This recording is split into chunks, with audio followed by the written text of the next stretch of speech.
നാൾക്കുനാൾ വളരുന്ന കോഴിക്കോട് നഗരത്തിൽ 21 വർഷത്തിനിടെ സംഭവിച്ചത് 42 വൻ തീപിടുത്തങ്ങളാണ്.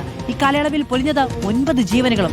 5 അഗ്നിരക്ഷാ യൂണിറ്റുകൾ ഉണ്ടായിരുന്ന ബീച്ചിലെ ഫയർ സ്റ്റേഷൻ പൊളിച്ചതോടെ ഒരു യൂണിറ്റ് മാത്രമായി ചുരുക്കിയെന്ന് ഇപ്പോഴാണല്ലോ നമ്മൾ പ്രേക്ഷകരോട് പറഞ്ഞത്.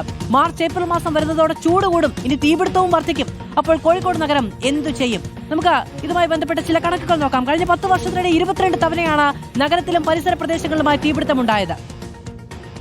ഇതാ നോക്കൂ, മിഠായി തെരുവ് കോഴിക്കോടിന്റെ ഹൃദയം എന്നുള്ളത് തന്നെയാണ് നമുക്ക് വിശേഷിപ്പിക്കാൻ കഴിയുന്നത്. 6 തവണയാണ് അവിടെ തീപിടുത്തമുണ്ടായത്. കോടികളുടെ നാശനഷ്ടമാണ് ഉണ്ടായത്. 6 തവണ തീപിടുത്തമുണ്ടായപ്പോൾ കോടികളുടെ നാശനഷ്ടമാണ് ആ മേഖലയിൽ ഉണ്ടായത് എന്നുള്ളതാണ്. മെഡിക്കൽ കോളേജിൽ 4 തവണ തീപിടുത്തമുണ്ടായി. അവിടെയും വലിയ അളവിലുള്ള നാശനഷ്ടം ഉണ്ടായി എന്നുള്ളതാണ്. ഏറ്റവും അവസാനം പോലും OP ബ്ലോക്കിൽ തന്നെ തീപിടുത്തമുണ്ടായത് നമ്മൾ കണ്ടതാണ്. ഇവിടെ ജയലക്ഷ്മി സിൽക്സിൽ 2 തവണ തീപിടുത്തമുണ്ടായി. ഫയർഫോഴ്സ് ഉദ്യോഗസ്ഥർക്ക് പരിക്കേൽക്കുന്ന സാഹചര്യം പോലും അവിടെ ഉണ്ടായി എന്നുള്ളതാണ് ഏറ്റവും പ്രധാനപ്പെട്ട കാര്യം. കാലിക്കറ്റ് ടെക്സ്റ്റൈൽസ് ഓർമ്മയുണ്ടാകുമല്ലോ, കുറച്ച് മാസങ്ങൾക്ക് മുൻപാണ് 9 കടകളാണെന്ന് കത്തിനശിച്ചത്. മെയ് മാസത്തിലാണെന്ന് തോന്നുന്നു. 75 കോടി രൂപയുടെ നാശനഷ്ടമാണെന്ന് ഒരൊറ്റ വൈകുന്നേരം കൊണ്ടുണ്ടായത് എന്നുള്ളതാണ്. തീരുന്നില്ല ഈ സംഭവഗതികൾ എന്നുള്ളതാണ് ഏറ്റവും പ്രധാനപ്പെട്ടത്. പട്ടേരിയിലെ സ്വർണ്ണാഭരണ ഷോറൂമിൽ അപകടമുണ്ടായി. ചെറുവണ്ണൂരിലെ മാലിന്യ സംഭരണ കേന്ദ്രത്തിൽ പ്രശ്നമുണ്ടായി. കൊളത്തറയിലുണ്ടായി ചെരുപ്പ് ഫാക്ടറിയിൽ.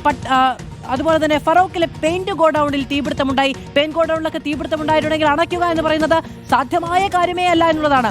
നഗരത്തിൽ തന്നെ ഇലക്ട്രിക് സ്കൂട്ടർ ഷോറൂമിൽ, വരയ്ക്കലിൽ മാലിന്യ കേന്ദ്രത്തിൽ, 4-ാം ഗേറ്റിൽ ആക്രി ഗോഡൌണിൽ, പ്ലാസ്റ്റിക് സംഭരണ ശേഷം കേന്ദ്രം, താമരശ്ശേരിയിലുള്ള പ്ലാസ്റ്റിക് സംഭരണ കേന്ദ്രത്തിൽ ഒക്കെയാണ് തീപിടുത്തമുണ്ടായത്. ഇങ്ങനെ തുടർച്ചയായ അപകട പരമ്പരകൾ തന്നെ നമുക്ക് എടുത്തു പറയാൻ കഴിയും എന്നുള്ളതാണ് ഏറ്റവും പ്രധാനപ്പെട്ട ഒരു കാര്യം. ഇങ്ങനെ തുടർച്ചയായ തീപിടുത്തമുണ്ടാകുമ്പോൾ നമ്മൾ എന്ത് ചെയ്യും? ഇങ്ങനെ പട്ടിക ഉണ്ടാക്കി വെച്ചാൽ മതിയോ? പോരാ, അതിന് പരിഹാരം കാണണം. അതിന് പരിഹാരം കാണണമെന്നാണ് നമുക്ക് ആവർത്തിച്ച് ആവശ്യപ്പെടാനുള്ളത്.